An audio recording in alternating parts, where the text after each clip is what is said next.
What do we love most about Artopoly? Not only do we become art history experts, but we get to compete to see who gets to buy the Mona Lisa first. Check out Artopoly, the competition students love and the art that we can't live without.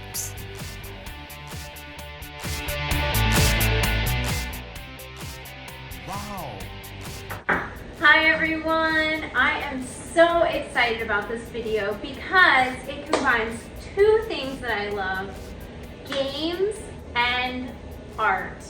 That's right, we took one of my favorite board games, Monopoly, and combined it with art history, and you have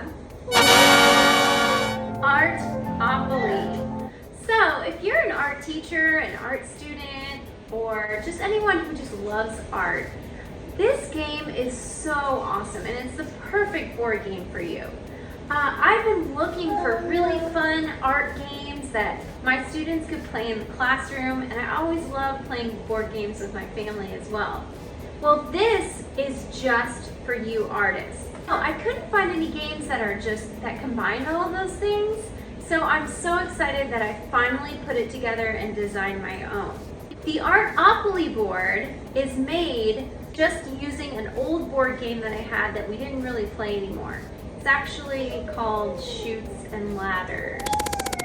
So no offense, Chutes and Ladders, but Artopoly is way better. So once I got the board game, I came up with the idea of Artopoly, and I wasn't sure about the spaces or the artwork to go on there. And then all of a sudden I thought, you know what would be cool? Would be to make it into an art history timeline. So that as you're playing and buying property or pieces of artwork or masterpieces, you would actually be learning about the time periods, the movements, and the different types of artwork. Starting down at the bottom, we have the Go space. Now I figured in Artopoly, instead of collecting $200, you probably would only collect about 20 if you're an artist, because artists just don't make that much money, right? At least until we die, right? So we're going to collect $20 after you pass Go. Now I haven't put the prices of the artwork yet, but I'm assuming it's going to start low and go all the way up to the highest, most expensive artwork, which would take you into the modern art, which some people think modern art is just garbage. I'm just kidding. Modern art, you know, that's the best thing about art. Some things that you like, other people might not like. But the modern art pieces just so happen to be at the end of the board, so they are going to be the most expensive.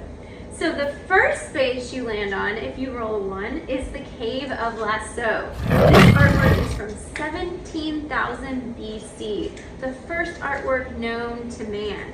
As you move along and roll the dice, you can move up into the art history timeline until you get to the Renaissance, where we have the Mona Lisa. Of course, I had to have the Mona Lisa on there. Now, I couldn't fit all of my favorite pieces of artwork because we are kind of limited with space, and I wanted to make sure I have at least one or chance and a community chest. We have, of course, jail in case you try to steal the Mona Lisa. You guys would never do that, right? Right? We have those spaces, and of course, Starry Night, my favorite, by Vincent van Gogh, Salvador Dali, Frida Kahlo, Mondrian, Jackson Pollock. That one was a real mess to make. So this video is going to show you how I drew and painted and designed the board, the game board. And then I knew we had to have playing pieces. So I made 4 of my favorite pieces of art using Sculpey clay. So we have an ancient Greek amphora, which is a vase or vase.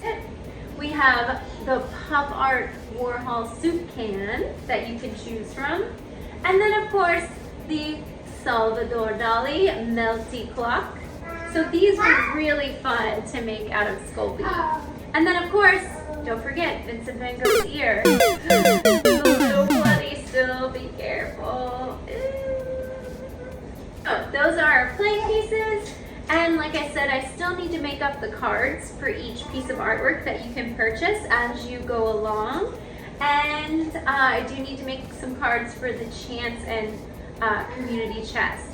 Like I said, I'm going to show you how I painted the board, and if you want to make your very own Artopoly, this will show you how I put it all together. So enjoy!